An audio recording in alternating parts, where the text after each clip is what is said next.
प्रधानमंत्री नरेंद्र मोदी ने वाराणसी से एक बार फिर से ऑपरेशन सिंदूर को लेकर सेना के शौर्य का गुणगान किया है। इस दौरान मोदी ने उन विपक्षी दलों को भी आड़े हाथों लिया है जो अक्सर पाकिस्तान पर हुई एयर स्ट्राइक को लेकर सवाल उठाते हैं। मोदी ने साफ साफ शब्दों में कहा कि आज पाकिस्तान के आतंकी ठिकाने ध्वस्त हो चुके हैं, लेकिन पाकिस्तान का दुख समाजवादी पार्टी और कांग्रेस से सहन नहीं हो रहा है। ऑपरेशन सिंदूर की सफलता पर हमारे देश के कुछ लोगों को भी पेट में दर्द हो रहा है।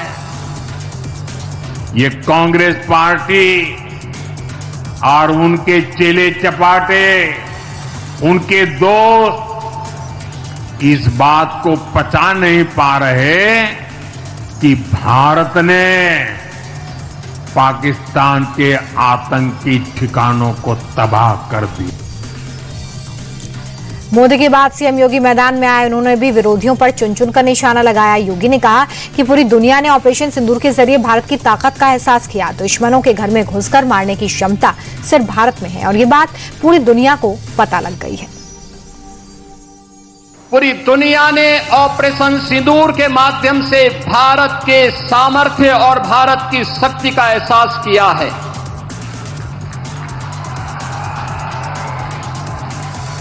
पहलगांव के अपराधियों को मिट्टी में मिला करके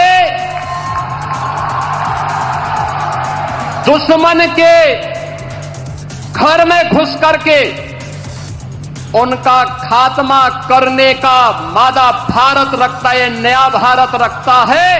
ऑपरेशन सिंदूर के सफल क्रियान्वयन के उपरांत आदरणीय प्रधानमंत्री जी का यह आगमन आज काशी की धरती पर हुआ है।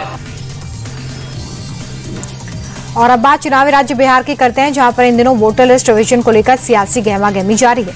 इस बीच तेजस्वी यादव ने वोटर लिस्ट से अपना नाम काटे जाने का आरोप लगाया था, जिसे चुनाव आयोग ने खारिज कर दिया है। ऐसी ही बात राहुल गांधी भी कह चुके हैं कि बीजेपी की शय पर इलेक्शन कमीशन लोगों के नाम काट रहा है। अब चुनाव आयोग ने तेजस्वी को एक्सपोज किया तो वो एक नई कंप्लेन लेकर सामने आए हैं। क्या है उनकी ये कंप्लेन, सुनवाते हैं आपको।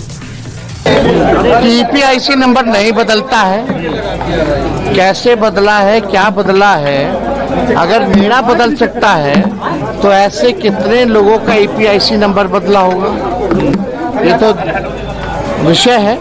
यही सब आंकड़े तो हम लोग पूछ रहे चुनाव आयोग से, तो कहीं ना कहीं से पूरी साजिश है कि वोटरों का नाम जो है काट दिया जाए। इलेक्शन कमीशन की जिम्मेवारी है कि बूथ वाइज आंकड़ा दे, कैटेगरिकली कि मृत्यु हुई है, किस बूथ पे इतने की मृत्यु हुई है, कौन है, उसका ईपीआईसी नंबर उपलब्ध कराए। तेजस्वी और राहुल को रक्षा मंत्री राजनाथ सिंह ने जवाब दिया। राजनाथ सिंह ने कहा कि चुनाव में हार सामने देकर विपक्ष बौखला गया है और इसलिए ऐसे बेतुके आरोप लगा रहा है। अगर राहुल गांधी के पास कोई भी जानकारी है तो वो साझा करें। अनर्गल आरोप लगाने से कुछ नहीं होगा। एफआईआर के मुद्दे पर विपक्ष द्वारा संसद को बाधित किया गया है और कल नेता प्रतिपक्ष ने फिर से एक अनर्गल बयान दिया है और उन्होंने कहा है कि चुनाव आयोग द्वारा वोट चोरी को लेकर उन्होंने सबूतों का एटम बम तैयार किया है, जो उनके पास है और किसी के पास नहीं है। ऐसा एटम बम उन्होंने तैयार किया है जो कि वह केवल उनके पास है और किसी के पास नहीं है। मैं राहुल जी से कहना चाहूंगा बहुत विनम्रता के साथ, अगर आपके पास सबूतों का एटम बम है तो उसका परीक्षण तुरंत कर डालिए।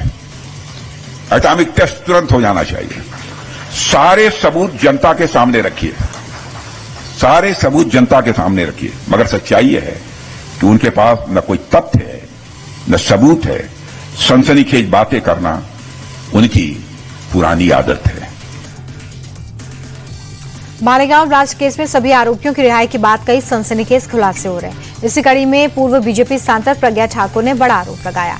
उनका कहना है कि जेल में बंद होने के दौरान उन पर पीएम मोदी, सीएम योगी, आरएसएस चीफ मोहन भागवत को फंसाने का दबाव था। उन्होंने कहा कि ऐसा इसलिए किया जा रहा था ताकि कांग्रेस अपनी भगवा आतंकवाद की थ्योरी को सही साबित कर सके। जो हमें कहने पे मजबूर किया गया तो वो सब किया है उन्होंने कि इनके नाम लो, सबके नाम लेकर के, और तुम ये बोलोगी तो हम तुम्हें नहीं पीटेंगे। यानी मुझे टॉर्चर करना ही उनका उद्देश्य था, और नहीं, अगर इनके नाम नहीं लेती हो जो वो कह रहे हैं तो फिर हम तुम्हें टॉर्चर करेंगे। तो उसमें सभी के नाम आए हैं, मैंने लिखित में सब दिया है। माननीय योगी जी का है, माननीय मोहन भागवत जी का है, माननीय सुदर्शन जी का है, और इंद्रेश जी का है। जीत है, धर्म की जीत है, सनातन धर्म की जीत है और हिंदुत्व की जीत है। ये हालांकि ये लोग पराजित कभी कर नहीं सकते, इनकी दम नहीं है। ये सनातनी राष्ट्र है, सनातनी राष्ट्र की सदैव विजय ही विजय है।